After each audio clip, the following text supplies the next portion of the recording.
Hi, welcome to Lasers, Dragons, and Keyboards. I'm Aaron. I'm Go ahead. Josh. And he only owns one shirt. And I'm Liberty. So, welcome back to the show. We have with us today returning guest HL or Heidi Burke. Heidi, Oh. Heidi was born in a small town in north central Oregon. She spent most of her childhood around trees and farms and was always accompanied by a book. Hey, that sounds really familiar. Growing up Yep. with epic heroes from Middle Earth and Narnia keeping her company, she also became an incurable romantic. An addictive personality, she jumped from one fandom to another, being at times completely obsessed with various books, movies, or television series. Lord of the Rings, Star Wars, and Star Trek all took their turns. And she has grown to be what she considers a well-rounded connoisseur of geek culture. Everybody Married to forgets her about Stargate. But anyway. ah, Married to her high school crush, who is, I believe, a former U.S. Marine. She has moved multiple times in her adult life, but believes that home is wherever her husband, two daughters, and pets are. So, welcome back to the show, Heidi. Hey, just before they jump on you, there's no such thing as a former Marine. That's true. Yeah, they all I go about that, yeah. That's a thing. yeah, that's true. He I is will. he is technically retired, so Okay, so we will go with retired Marine.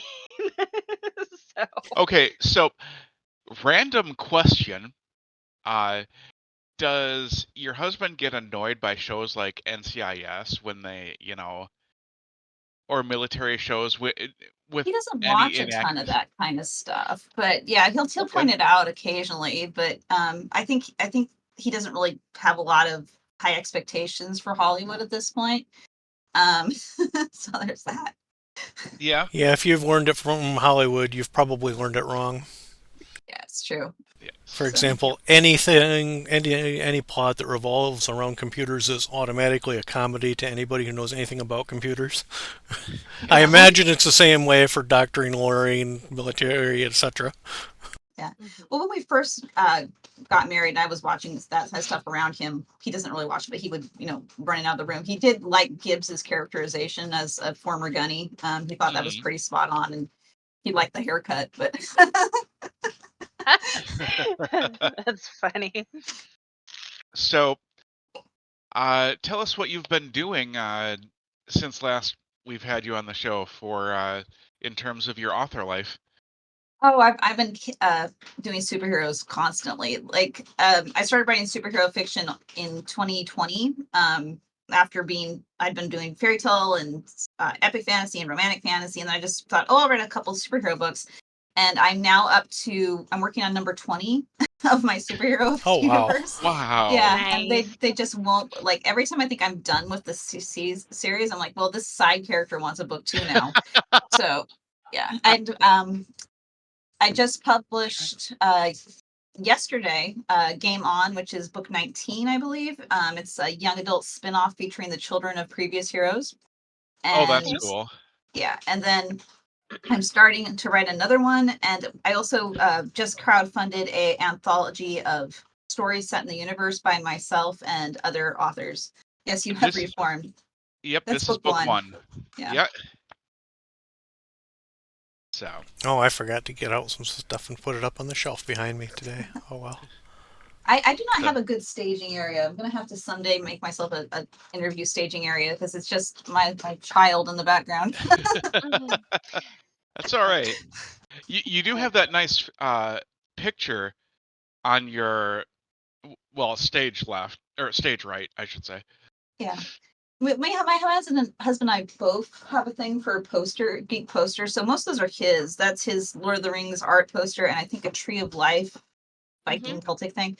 Nice. But then we've got them scattered all around the house. So Nice. Nice. Yeah. So, why don't you tell us a little bit more about the book that you just came out, or that just came out yesterday? okay, so Game On features that book you were just holding up, Mhm. Reformed. Fade and Prism are the Hmm. lead in that, and that one's set in 2020. I've pushed my series into the Fade. future. Yeah, Prism. Fate and Prism. And I'm now writing in 2037, so I have to like try to predict the future here. But it's alternate universe, so if I'm wrong, it doesn't matter. Yes. That's how I do mine as well, so I understand. Yeah, so it's their 15-year-old daughter and 14-year-old son, plus the 17-year-old son of another former supervillain.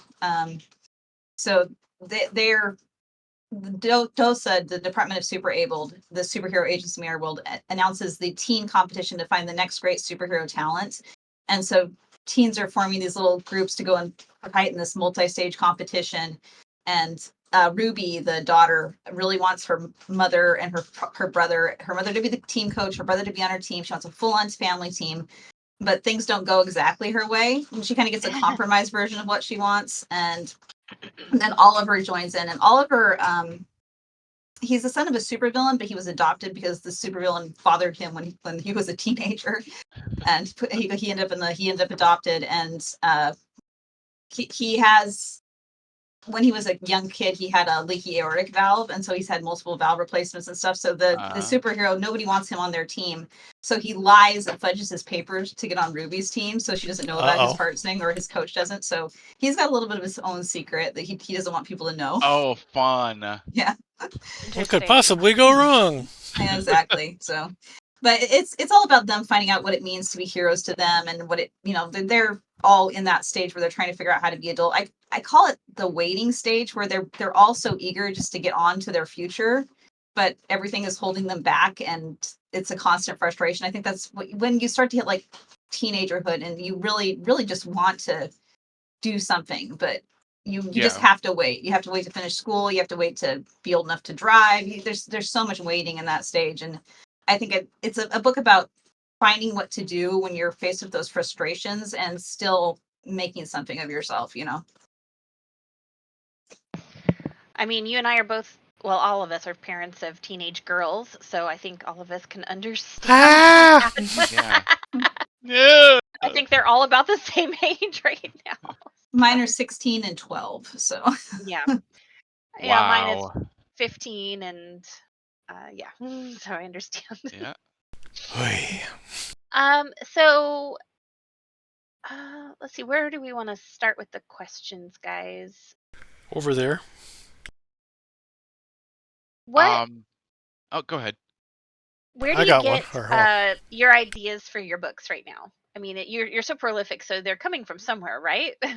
Well, it's the characters at this point, because I can't really underwrite a character. Like a lot of times in my, like on the page, they might not have a lot going on, but I generally know a lot about them, or I start to think about them. So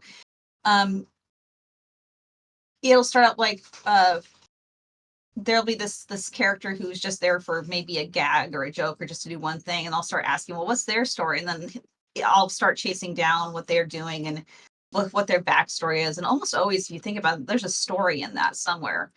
Mm-hmm. Just a story is basically a character encountering a problem. So if you know the character and you introduce your problem, you almost always get a story. Mm-hmm. That's true. Yeah. Yep. So I'm just like, well, I'll take a character. I'm like, what would be the most interesting thing to throw at them? And usually that means the thing they like the least. So yeah. So at this point, I kind of just, if I have a character that I really like and want to do something with, I just pick them up and put them on the side and just kind of stare at them until I figure out what they would really not like me to do, and then I do it. So that tends to work out pretty well. Yeah. Nice. Yeah. I got a fun question, especially considering your genre. Have you ever experienced anything like what happens in one of your books? Yeah, a few things. But it's always the rom-com stuff is the stuff that I end up putting in there. So, for instance, there's a scene in Second Chance Superhero where this character is going, her high school boyfriend, who she broke his heart, is back in town. She's in town they've been kind of like meet cuting over and over again, like running into each other. And she goes to the grocery store to get her family's Thanksgiving stuff, and she forgets the turkey. So she runs back. Yeah. So she runs back to just get the turkey, and they've got this deal that you get a turkey free if you get $75 in groceries. But since she just bought all the other groceries, she's like, well, what can I buy that will make up $75. Like, oh yeah, wine keeps forever. So she just fills up her cart with bottles of wine, which is something I did. I was at Matt asked me to go get a turkey because he needed one, and I go down there. We're running this Thanksgiving sale where $75 of grocery, free turkey, and I'm like, well, I'll just buy $75 worth of wine. So I was like literally pushing a cart around the grocery store that had Getting all the judging looks. Yeah, 8 bottles of cheap wine and 1 turkey. And I was like, this is the point that if I were in a rom-com where I would run into my crush. So I made that happen to her. That is fantastic. I think I remember vaguely when you posted about that on Facebook. So Yeah. If anybody asks, I'm on my way to my AA meeting. Why? Yeah, exactly. I'm bringing the refreshments. But yeah, and another one I'm kind of going to use this in the one I'm about to write. So I can't remember which trip it was I was on, but I was on a red-eye flight, right? And there was this mother-daughter. I think they were mother and daughters. They were 2 women of the same race and had very similar hair and facial types and stuff. And they were sitting not next to each other. They were aisle and aisle, and I was next to one of them. And it was a dark flight, so I got up to go to the restroom, and I came back, and I got into the wrong aisle because in the dark they looked just enough alike that I was sitting next to the one I had left. And it didn't matter because it was an empty seat. But when I didn't even notice until the flight landed and I started to look for my stuff under the seat and they turned the lights back on. So no. I'm gonna use that in this one where a woman is traveling with her boyfriend and that happens and she ends up sitting next to another guy and falling asleep on his shoulder. Oh no. Which will participate in a very quick breakup, which is not really her fault, but Ooh. I love that. So I like to use stuff like that, yeah, because it's more fun. Like I have the closest I've ever been to being a superhero was rescuing a floaty toy out of what was a beach ball in Japan. But I did that once. So I was the beach ball heroine. Oh, okay. So, Well, I kind of want to hear that now. well, there's this waterfall park. It's like there's a waterfall, and then there's a pool, and there's another waterfall, and then there's a river, like a little river. And the pool is like a bathe in the middle is like a bathing area. And some kid let his beach ball go over the waterfall, and it got stuck in the little whirlwind pool underneath. And I climbed down the rocks to get the thing out, and got high-fived by a random Japanese mother. All right, so this all makes sense to me, except for the pool stuck in a bathing area, in a little bathing pool. And you were apparently the only one in the water park who could swim? I mean... Well, no, it was the cliff they were afraid of. Ah, like I had okay. to climb down. I had to climb down to get to the bottom because it was like okay. And I grew up like scrambling around creekside, so I knew how to do that. But everybody was like, "Oh, that's dangerous." I'm like, "No, it's not. It's like a 15-foot cliff. That's not a big deal." Yeah, I would have avoided that too. Yeah, okay. But still, I knew I could do it. So yeah. all right.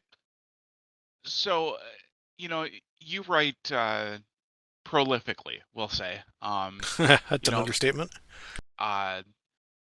For both male and female characters, what's the most difficult thing about writing characters from the opposite sex?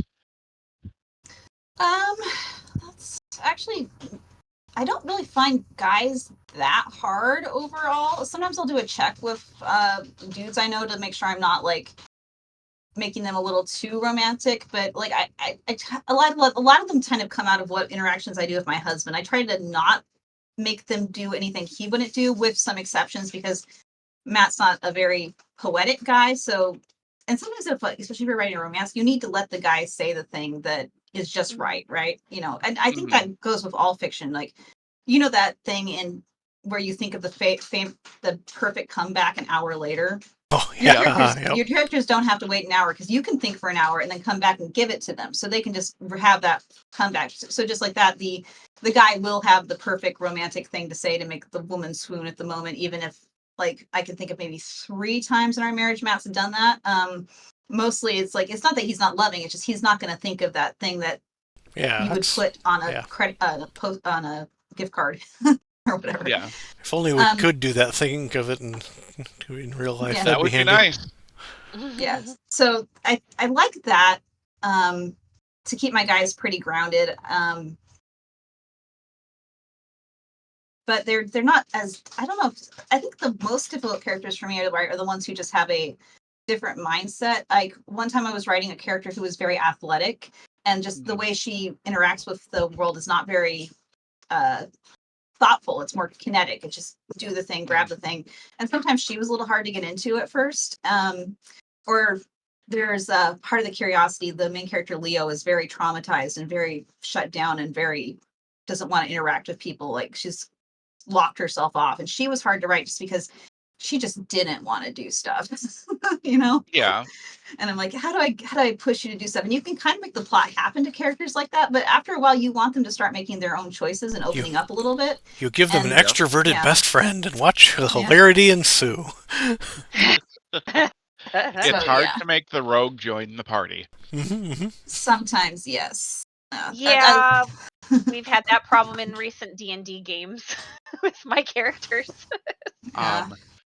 So, follow-up question, kind of.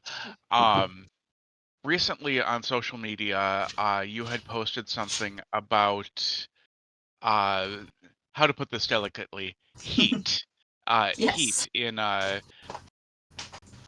books and how that's Quick, go to commercial. Now, we all come from a Christian worldview here.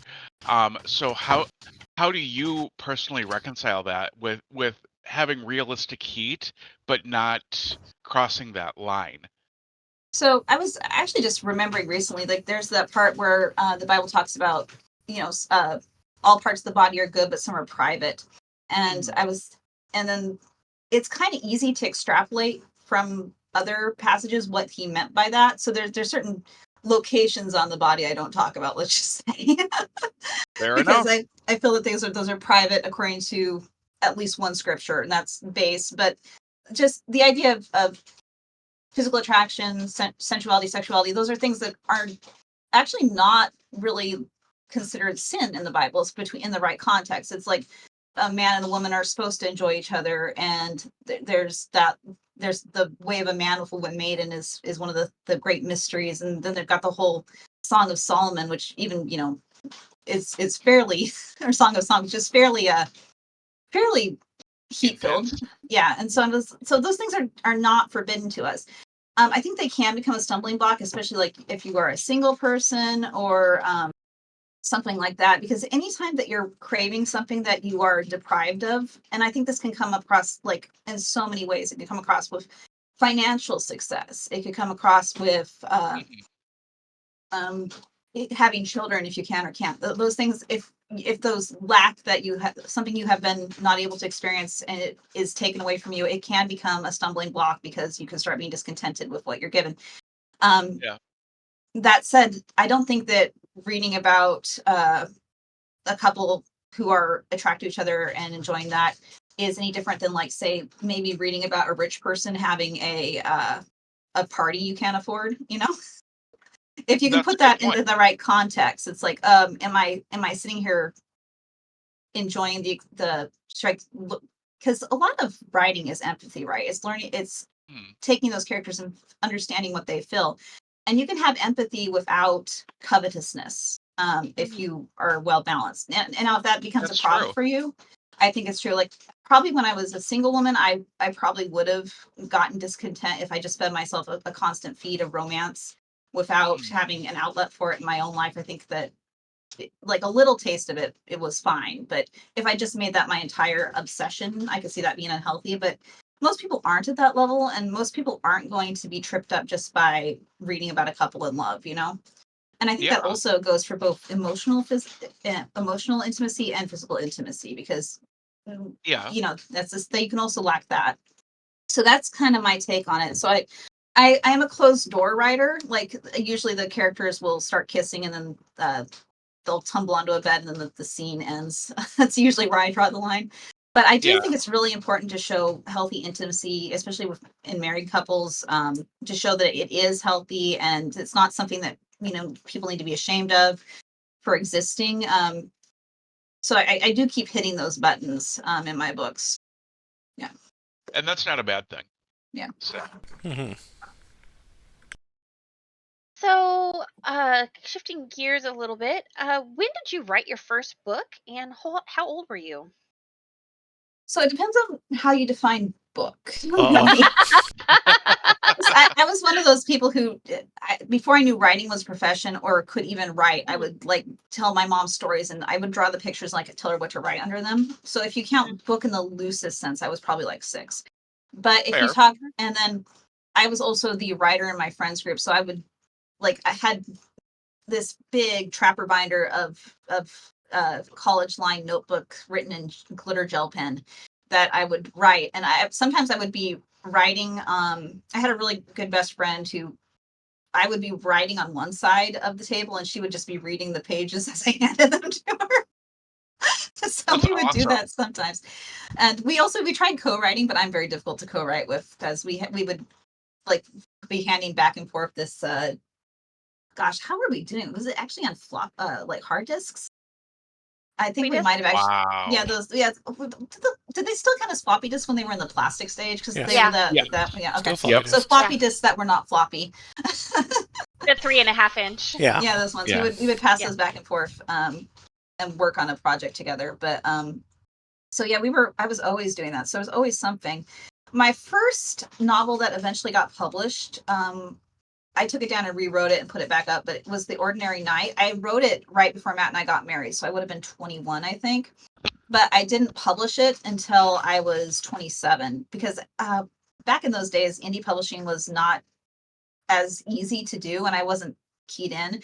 It's somewhere in that gap it Bigger, became easy big to do, but stigma I kind about of it too stopped back then looking too. into it. Yeah. Mhm. So,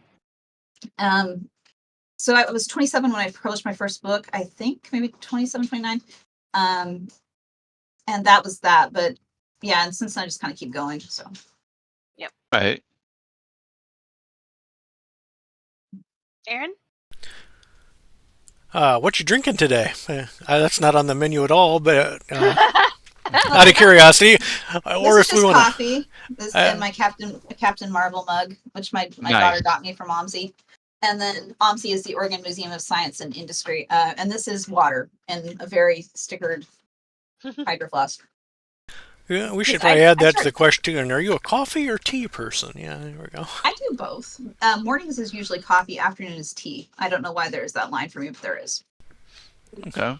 And evenings are wines. I understand that. Yes, I have my drinks slated by time frames. There are Right. worse things. I just grabbed something random, so Yep. Yeah, I'm a little bit of a. I joke that I replaced my bloodstream with coffee several years ago. oh, There's a trace of blood in your coffee level. Yeah, exactly. So, what's something surprising that you learned throughout the process of being an author and writing your books? It could be something you researched or just an epiphany or whatever. Oh, this is okay. This is hard. Because I've been doing it for so long, it all kind of blends together at this point. What is the most recent thing I had to research? How many dang small towns there are in Tennessee? I'm guessing a lot. I have no idea, but I'm guessing a lot. So, Second Chance Superhero, I wanted to set it in an imaginary town in Tennessee because that was the character's backstory. He's from a small town in Tennessee. And it's easier to do it. A big city I can take and put on the map. Like I can put a thing in even Portland or San Francisco or something and just do a little bit of Google Maps research because nobody cares if you make up a restaurant in the middle of San Francisco that doesn't actually exist. But small towns, they're like everybody knows everybody. And if you start Yep. making up stuff about any small town, no matter how much research you've done, people are going to go, well, that's not accurate. Well, actually, it's zoned, so you can't have a 3-story building on Main Street. And, that kind of stuff that I don't want to have to mess with. Yeah. It's fiction, guys. So I'm like, it's easier to do a made-up small town. So I was going to do a small town in Tennessee. So I started making up small town names. And every time I Googled it, it was real. Like, every small town I thought of in Tennessee actually existed. I'm like, well, that exists. It took me forever to come up with a town name that wasn't already taken in Tennessee. And I posted a like, Tennessee has too many small towns and they must put some back. And then somebody from she's like, oh yeah, I'm from Tennessee. If you're in Tennessee and you get into an argument with your neighbor, you don't solve it. You just pick up your stuff, move a mile down the road, and start a new town. So Yeah, I mean, if you drive through Tennessee, oh, here's a cluster of a house and a gas station. There's another one, and they're each they got a town sign somehow. Yeah, and You can't make that up.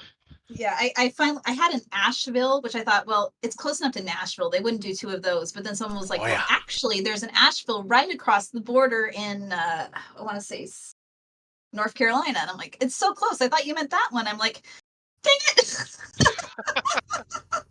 Well, yeah, I think that's near where my grandfather grew up, was in Nashville, North Carolina. So Just go with Boogersville. Nobody would name that. Oh, you'd be Turns to surprised, Google. like- Holy crap! What's with Tennessee? if you think Tennessee's bad, you ought to check Southern Missouri. Oh. Yeah, Oregon, we have a lot of small towns, but we tend to space them out a lot because they'll Yeah. be like they'll we're a ranching state in the eastern side and a farming like orchards and a lot of vineyards. So those things all take space. So there needs to be space between each small town for at least 3 of those big farms. So it's usually several miles, quite a distance. Mm-hmm. Yep. So Heidi, I know you're very prolific. So how long does it take you to write a book? I'd say if we're just talking first draft, I would say depending on the length of the book, 30 to 60 days. I'm insanely jealous right now. If we're doing the full to publish stage, I'd say probably about 3 to 4 months, depending on the length of the book. I just wrote one of my longer books. Game On is actually over 100,000 words, but I tend to write more in the 60 to 75,000 word range generally, which is a little quicker.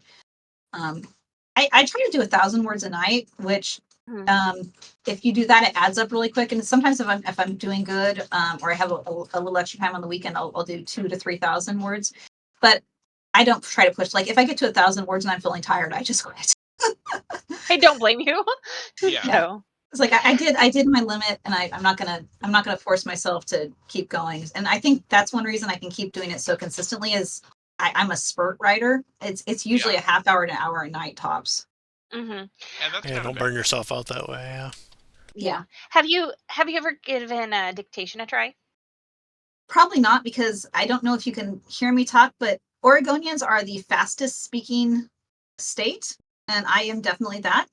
They did a survey, like they analyzed a bunch of like recorded phone conversations from like customer service, and Oregonians are actually the fastest speaking state. I don't know why. Wild. And dictation software is finicky anyway. And I've also got a really weird Oregonian accent, which people think I'm joking, but it's true. It's like Oregonian is a really weird mashup of Midwest and California. A lot more California than Midwest, but we do still tend to do things like I can't differentiate from well. They're all the same to me. Like the well that you draw water from, the well that you save in the ocean, and the well that, oh well, all the same word to me. Oh, okay. Now, 2 of the 3 of those are the same to me, but whale is the critter that lives in the ocean. And the same way with wolf and like wolf. Why? What's wolf? So yeah, I talk funny. Yeah, now English. I can hear it. Yeah. Yeah. Huh. Yeah. So I've been experimenting with some dictation with role play and stuff, and sometimes it's not spot on, and other times it's not. So yeah. Well, I listen to my. Yeah, I do sci-fi, so dictation wouldn't work for me because 90% of the words are made up. The dictation just goes. Yeah. So I DM also, and also do some art. I'm a player and a sometime DM for my little D&D group. And listening back to myself on recordings, I have a gnome voice, and it's I can't now listen that to you mention that, I'm not going to unhear that now.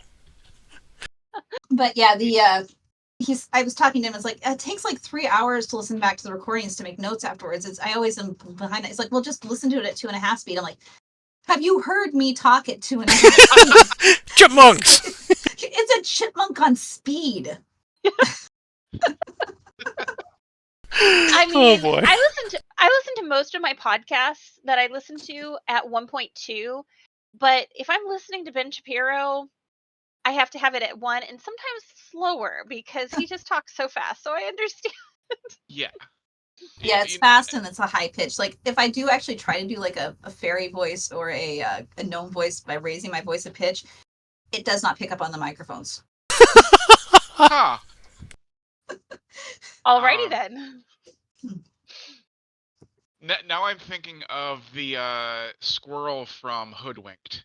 Oh, yeah, A when little he's bit, on yeah. coffee. Yeah. Yeah. What I done? Uh.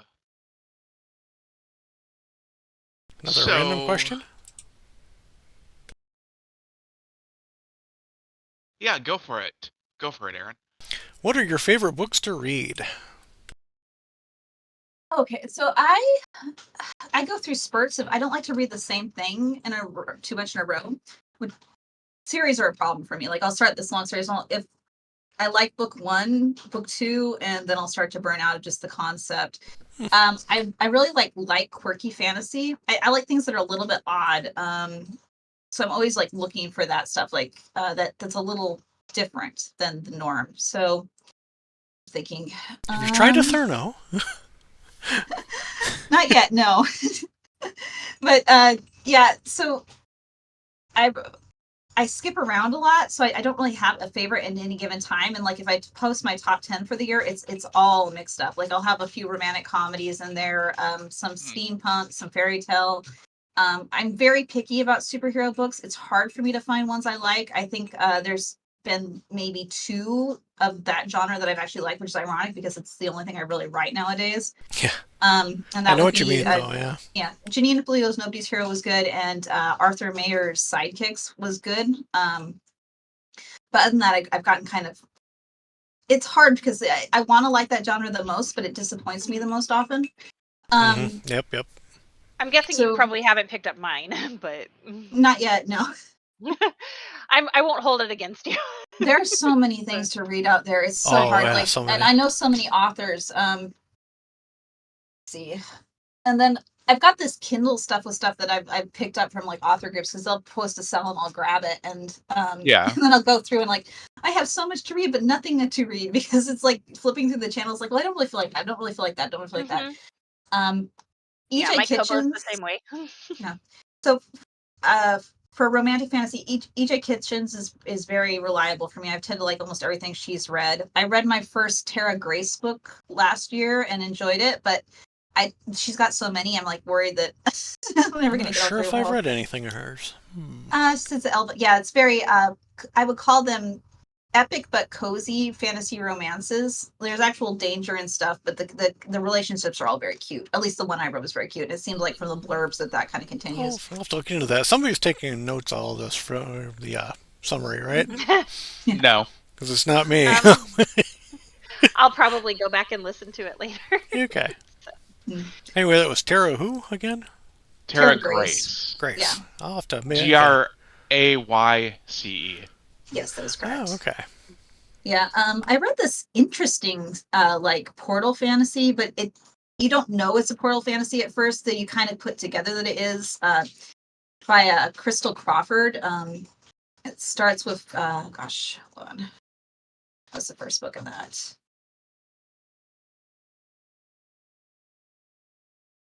So the series is the Lex Chronicles, but it starts out with an amnesiac character, which can be really hard to do well because it can be frustrating. But Yeah. the way that she dripped in clues about what was going on was pretty fun to me. And in the end, I thought I had it figured out, but there were still some surprises, which is hard to do. So I would recommend that one. After book 1, it becomes a more traditional epic fantasy quest series with some portal fantasy elements, but it's still overall pretty good. So, yeah. You know, Gonna have to add it to the list. The ever-growing list. I know. Yeah. I think at this point, I have more books on my shelves that I haven't read than I have. It's the same for me, except mostly Kindle, Yeah. just because I know Yep. that I can't afford to buy every ebook I see, but or say every physical book I see, but the ebook usually is a little bit of a less of an investment. And they'll I usually usually go on for will, more of a sale too, sometimes, occasionally. yeah, Yeah. yeah. I usually only do paperback if I'm actually meeting with the author and I want them to sign it, or if it's a book I want my daughters to read. If I'm thinking, oh, they'll really like this, because they don't do e-devices for reading yet. So Yeah, if I I'm really, hoping really they'll read like a it. book, I'll pick up a physical copy of it. Yeah. So I suppose that's a question. Between ebook or like audiobook, do you have a preference? Yeah, I'm way too ADHD for audio. I tune out too easily and get distracted. So that I do audio if I'm driving, but I don't drive long distances frequently enough to be able to do that, and it's Yep. kind of a pain to hook up. Was my car speakers do not talk to my phone speakers right now, Oh, so Oh, yeah, they all stopped right. Not good. connecting. Yeah, they've connected for a while, and then all of a sudden my Bluetooth just stopped connecting to the car. It's probably on the Subaru side because the Bluetooth works for other devices. It just doesn't. But I am not going to put the money into trying to figure out the Bluetooth on the Subaru. That's not an expense I need right now. Yeah. Yeah. But yeah, I actually prefer ebooks have you overall. tried turning it off and on again? Every night you turn the car off. No, I mean, like, disconnect the battery to clear all the settings and stuff, but then you got to go through and reset a bunch of crap. That would be very intense for me. Matt Yeah. can work. Matt can work on cars, but I don't. I'm the kind of person who takes it in to get the oil changed. Yep. So yeah, I do prefer ebooks. I think they're very convenient, and I can read in the bathtub with them because like they don't get the pages wet. And I've never dropped a phone, but holding on to a paperback with two hands in the bath is not easy. Now, the weird thing Yeah, to me that's is the That's people true. who are anti-ebook say, well, you can't read it in the bath. I'm like, my Kindle has like a 6 meter 60-minute waterproof rating. That paper book, you even dip that in the water, it's toast. I It's mean, done. Yeah, Yep. Yeah. I've got a pop socket on the back of my phone, so it just kind of like balances between my fingers, and that thing's oh not yeah, moving. yeah. So Yep. Yeah. I Yeah. agree. So. and also you can read Well. on the exercise bike, which is another advantage. So There is that. Well, is there anything else anybody needs to know about you on this visit, Heidi? Because we've been going almost 45 minutes, so we probably ought to start wrapping it up. Well, we could yeah, probably talk all day, but yeah, Oh, yeah, we Well, yeah. could, but I'm sure some of us have things to do. gotcha. Yeah. probably. Well, you can find me at hlburkeauthor.com if you want to. Oh Like yeah, I that's said, important information. Need to know that. I just put out Game On, which is a young adult one. This one does not have it has the very lightest taste of romance in it. So if romance is not your thing, this is a good one to start with. Because Ruby obviously has a crush on Oliver, but she's a very awkward 15-year-old girl, and he's a very clueless 17-year-old boy. And so it is just the ultimate like. There's this one scene where they're in a movie theater together, and their fingers actually accidentally touch when they're both reaching for popcorn. She's like, "Is this a date?" And it's not a date. I'm sorry, Ruby. It's not a date. It's a cliche. Moving on. Yeah. So yeah, and then my should be coming out at the end of June. My anthology. I put together this team of authors who all wrote stories in my universe. I think there's 9 authors plus me, so 10 stories. All superhero in some way. I got some good ones, including a couple Realm Award winners. I got Janelle Leanne Schmidt. I got Sarah Pennington. Oh, nice. Okay. My friend Catherine Bonham, CO Bonham. Jake Tyson, who writes the I think the Vindicator series. He's another superhero author. And I can't list them all because it would take forever, but there's like 9 of them. So it's a Yeah. really great collection of author stories. I really wanted to write for that, except I'd need like a 2 or 3 year deadline because I'm a super slow writer. So.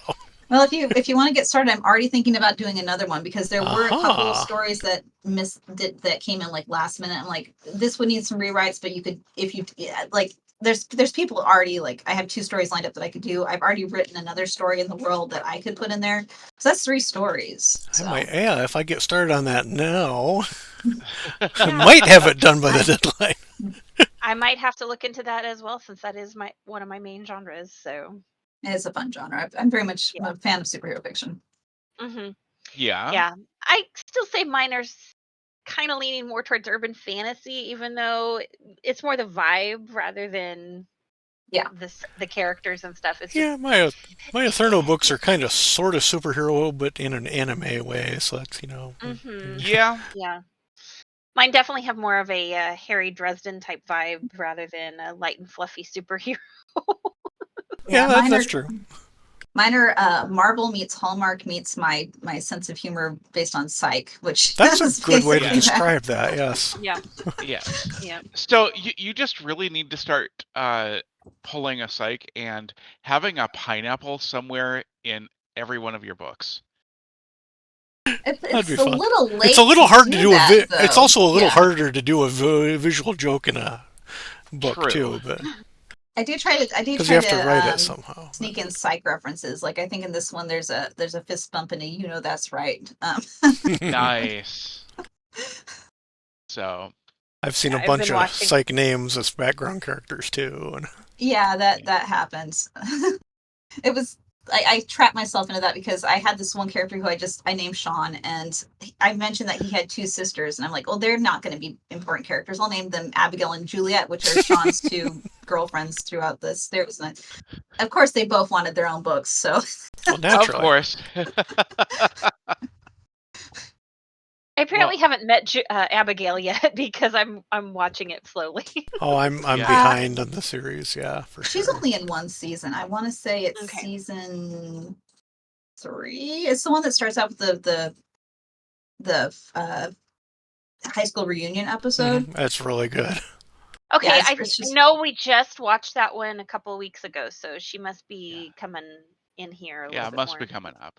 Well, So. she's in that episode, but he just kind of flirts with her, and then in the end, Oh yeah, well, yeah. They kiss. Yep.